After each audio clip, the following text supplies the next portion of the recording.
اللہم اجرنا من النار، اے اللہ ہمیں آگ کے عذاب سے بچا لے۔ یا اللہ آہستہ گزار یہ مہینہ، پتہ بھی نہیں چلا اور دوسرا عشرہ مکمل ہونے کو ہے۔ اے پروردگار ہمیں صحت و سلامتی اور عافیت کے ساتھ رمضان کا برکتوں بھرا مہینہ نصیب فرما۔ بے زبان کو وہ جب زبان دیتا ہے تو پڑھنے کو پھر وہ قرآن دیتا ہے، بخشنے پہ آئے جب امت کے گناہوں کو تحفے میں گنہگاروں کو رمضان دیتا ہے۔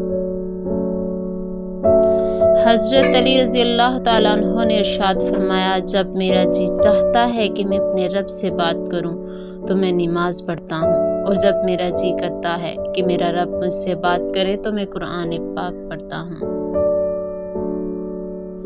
مانگ لو گڑ گڑا کر خدا سے، ابھی مغفرت سستی ہے۔